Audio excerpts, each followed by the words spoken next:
Muy queridos hijos, el Evangelio que acabamos de escuchar, tomado de San Juan, capítulo 20, versos del 2 al 8, es una preciosidad, una belleza. Y no es un simple relato de lo que ocurrió hace 2000 años, sino de lo que tiene que ocurrir. ¿Qué es lo que tiene que ocurrir siempre? Es la forma de actuar de la Iglesia y de los creyentes. María Magdalena había ido temprano al sepulcro, según este relato. No había encontrado, según este relato, no había encontrado el cuerpo del Señor. Y regresó donde estaba Simón Pedro, no por casualidad. En ese momento quedaban 11 apóstoles, el Iscariote ya se había suicidado. Regresa donde está Pedro y le expresa en forma sencilla lo que le llena el corazón. Hay otros relatos que nos dicen efectivamente que María Magdalena llegó al sepulcro, pero que se le apareció Jesús a ella y le mandó a anunciar. En este es diferente. Padre, ¿qué ocurrió de verdad? Historia ficción. Juan aquí nos dice que el discípulo, cuando tiene un problema, cuando se le nubla, le embarga la emoción, tiene que ir a los pies de quien hace las veces de Jesucristo en la tierra. Y sin cuentos, sin historias, sin adornos, transmitir lo que le embarga, lo que le molesta, lo que le tiene desconcertado. Ay, si hiciéramos esto, nosotros el León. Cuando veamos algo que no nos gusta, algo que parezca que no es, ir a los pies del obispo, ir a la presencia del obispo y decirle: Señor obispo, pasa esto. Pero de lo que me conste, de lo que vea yo, porque por desgracia seguimos todavía en León y en otros lugares del planeta, en vez de ir a la autoridad de la Iglesia, ante quien hace las veces de Jesucristo para la diócesis, comenzamos más bien a hacer de tulacuecho, a contar a todo mundo, y cada uno corrige y aumenta y se convierte un rumor y una bola insoportable. María Magdalena va ante Pedro, le expresa lo que pasa. Y Pedro no le cuenta un cuento a María Magdalena. La autoridad de la Iglesia, cuando hay un hecho, investiga. O investiga directamente por medio de él, del obispo, o nombra a alguien que levante un informativo. Tanto si escoge el obispo seguir el proceso que llamamos judicial, como si prefiere el proceso administrativo. Padre, es que yo no me doy cuenta, si no se trata de darle a entender a todo el mundo lo que pasa en nuestras interioridades. Se trata de corregir lo que está mal. En primer lugar, conocer la verdad. Pues salen corriendo Pedro y el discípulo amado, Juan. Y tantas veces sigue pasando en León y en otras partes del mundo. El discípulo llega antes que la autoridad. Pero se detiene ante el sepulcro, se asoma, pero no entra. Padre, ¿y por qué no entra si es tan apóstol como Pedro? Espera a que llegue la autoridad de la Iglesia. Espera la acción de la Iglesia. Padre, es que parece que no se mueve, parece que es lento. Sí, Juan llegó primero al sepulcro, se asomó, pero no entró. Esperó a que llegara Pedro. Pedro, en cuanto llega, entra. Ven. Entonces, hasta que ha actuado la autoridad de la iglesia, entonces, y no antes, entra el otro discípulo, que también es apóstol. Por amor de Dios, si en eso no se ve con claridad que hay un orden, que hay un alguien que tiene preeminencia sobre el otro, a pesar de ser ambos apóstoles, incluso Juan podría haber invocado que él era el mimado de Jesús, sin embargo, espera la autoridad. Ay, si nosotros en nuestro actuar de iglesia hiciéramos lo mismo. Padre, es que parece que no se mueve, es que parece que no me hiciera caso. Vamos a exponer ante quien hace las veces de Jesucristo nuestra problemática, o vamos a manipularlo para que el obispo haga lo que yo quiero y lo que a mí se me antoja. Padre, que es muy difícil ver al obispo, no es tan difícil. Y siempre está el recurso de escribirle por escrito, ponerlo por escrito lo que nos preocupa. Más aún, en todas las partes, en todas las diócesis del planeta, hay un alguien que ayuda muy especialmente al obispo, que es el vicario judicial, en cuestiones de orden, no en cuestión administrativa. Yo les aseguro que si ustedes le escriben al vicario judicial de nuestra diócesis, lo que ustedes saben que es verdad, dispuestos incluso a que lo que escriben, ratificarlo con juramento, el vicario judicial no dejaría de actuar. Padre, es que al vicario judicial no se le ve, o peor aún, ni sabemos quién es. Si no saben quién es, ya es un problema, pues el vicario judicial de esta diócesis es un servidor.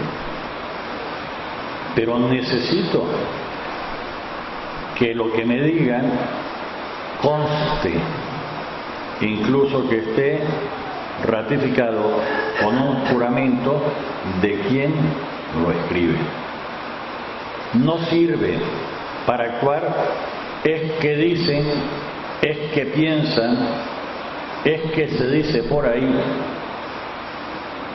Lo que hemos visto y lo que hemos oído, de lo cual podemos dar testimonio, primera lectura. Y les afirmo que en esta diócesis, si le escriben al vicario judicial, lo firman con juramento, el vicario judicial actúa. Que la primera actuación del vicario judicial sea poner en conocimiento al señor obispo y preguntarle que si prefiere llevar el caso por la parte administrativa, que es más rápida,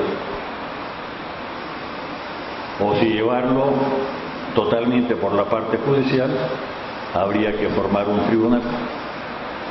Y por lo tanto, quien escribe tendría que presentar testigos del hecho. Padre, que eso es muy complicado y eso me compromete. ¿Y qué vivimos? Sino el compromiso de la aventura del amor, es decir, el cristianismo. Padre, pero es que es muy tardado. Y de cuántas cosas que nos parecen a nuestros ojos que es un error, después nos damos cuenta que es una equivocación nuestra. Padre, ¿qué está diciendo? Déjeme decirle, cuando mi hermana todavía vivía en Nicaragua y algunas veces salíamos, estoy pensando en una persona concreta, pues fuimos al cine y le digo, te presento a mi hermana. En cuanto dimos 2 pasos, escuché, dice que es su hermana.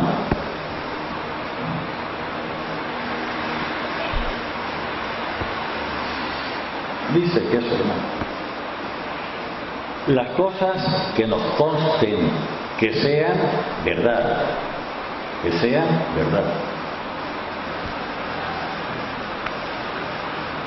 Y esto que se lo digo anecdótico, ¿cuántas veces se repite en un montón de cosas concretas?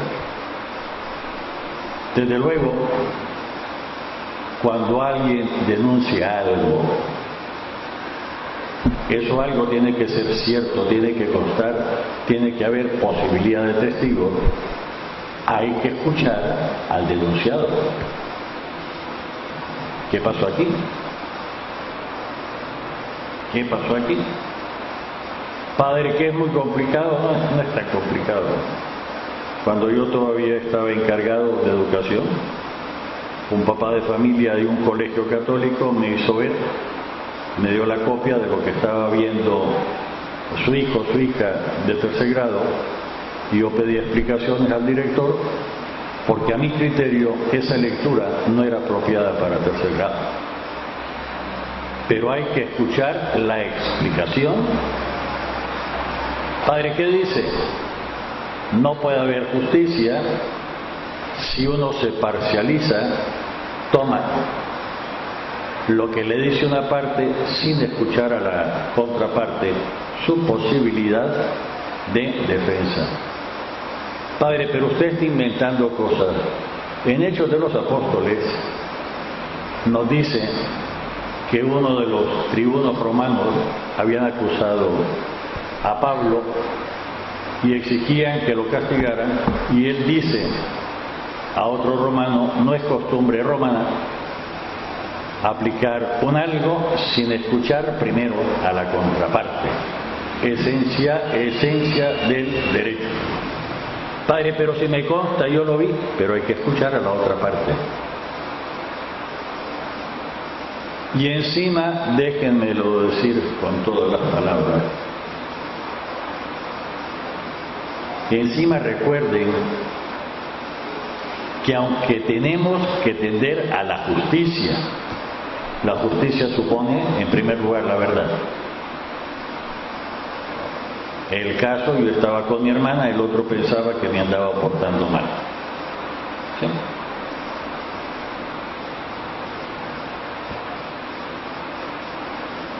Primero la verdad, tendemos a la justicia, pero la justicia ni es la última palabra de la historia, ni la Iglesia tiene como meta suprema la justicia.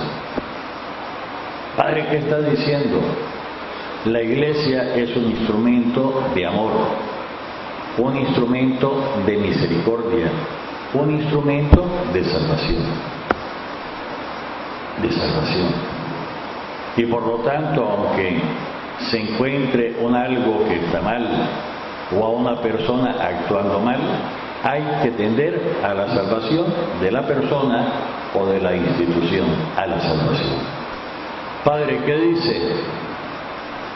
Queridos hijos, no nos olvidemos que cuando nos acercamos a confesarnos, no invocamos la justicia de Dios.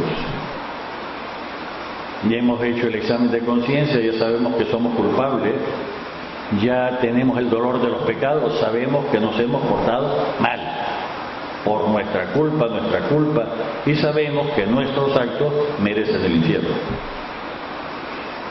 Ya tenemos el propósito de la enmienda, no solo es que a partir de ahora no lo vuelvo a hacer, sino reparar el mal.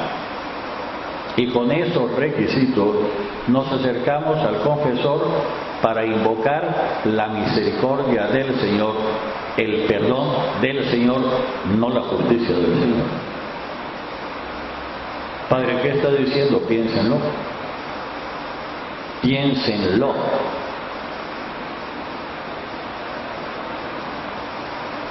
Y Dios no envió a su Hijo a juzgar al mundo, sino a salvarlo. Padre, pero es que la misericordia supone la justicia, ciertamente, pero la supera en amor. Padre, y entonces con este caso concreto, si digo que soy cristiano, tengo que imitar, tengo que repetir las acciones más propias de Jesucristo. Y Jesucristo es quien nos consigue la posibilidad del perdón de Dios a nuestro desvío, a nuestra equivocación, a nuestros pecados, a nuestra falta, llamémosle como le querramos llamar. Salvación. Arreglar las cosas que están mal. Padre, que me suena extraño, por amor de Dios, medítenlo. Padre, es que yo no puedo perdonar. El perdón lo hago cuando me cedo al Señor y el Señor me ayuda a perdonar. Pero si en principio me niego a toda posibilidad de perdón a quien me ha hecho mal, por favor, no vuelvan a rezar el Padre Nuestro, porque lo estarían rezando hipócritamente. Perdona nuestras ofensas de la misma forma que nosotros perdonamos a los que nos ofenden, pero esto yo no lo perdono nunca. Le estoy diciendo al Señor que me aplique lo mismo a mí. Padre, no es que así no. En la bellísima primera lectura está todo un plan de acción y es la base de toda evangelización. Evangelizar no es transmitir una filosofía, una ideología. El evangelizar es transmitir un testimonio existencial. Lo que hemos visto y oído, lo que hemos experimentado. A nosotros nos viene de parte de los apóstoles, y qué más propio que digamos como aquella comunidad que aparece también en Hechos de los Apóstoles. Ahora creemos, no por el anuncio que ustedes nos dieron, sino porque ya tenemos una experiencia personal de que eso que ustedes nos dijeron es cierto. Padre, usted lo pone muy difícil, pongámoslo más sencillo. Entre ustedes aquí presentes hay varios que son abuelitos y algunos incluso bisabuelitos. Lo que hay que transmitir, ¿cómo no? Lo esencial, lo que no podemos dejar de transmitir es cómo amar. Y nos sirve nuestra experiencia concreta de nuestros aciertos y de nuestras equivocaciones, de nuestras tentaciones y de cómo, cuando lo hicimos, superamos la tentación. ¿Qué le van a decir ustedes a los nietos, a los bisnietos? En último término, es la transmisión de cómo convertirse en un hombre de verdad, sea varón o mujer. La experiencia propia de ustedes. Padre, es que yo no soy también perfecto. Me auxilio de la doctrina. Y la doctrina está formada de la experiencia propia de los miembros de la Iglesia. Padre, es que yo nunca he visto a Dios.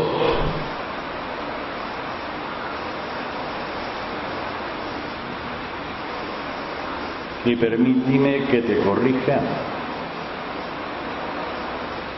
No has sido consciente del Dios que se te ha acercado en la persona.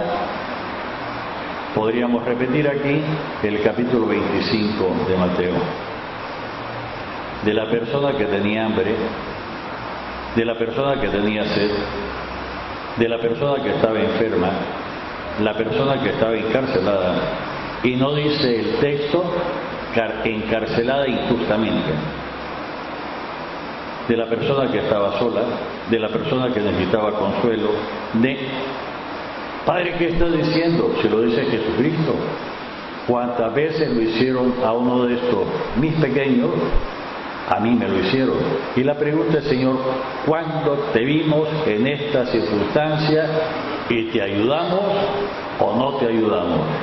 Otra cosa es una gracia especial de saber reconocer la presencia del Señor en esa persona.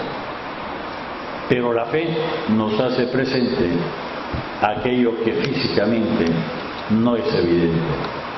Padre, entonces necesito ejercitarme precisamente en lo que llamamos las obras de misericordia. Padre, pero eso hace falta mucho amor, bendito sea el Señor. Te das cuenta que tenés que aumentar tu caudal de amor. Padre, y entonces cuando aumentas tu caudal de amor, estás aumentando la presencia de Dios en tu persona, porque el amor viene de Dios si tú acuerdas. Se nos comunica a nosotros como oferta, hay que aceptarla. Y si la aceptamos, espontáneamente tenemos que transmitirle a los demás, y en vez de hacerse más chiquito el amor, aumenta. Y todo amor que es auténtico tiende a regresar a Dios. Padre, entonces, ¿qué hacer? La conversión. Y la conversión no es un juego de palabras, sino un regresar al Señor. ¿Y qué le voy a decir al Señor? Señor, no doy la medida. Señor, aún me hace falta. Señor, te necesito. En el nombre del Padre, del Hijo y del Espíritu Santo. Amén.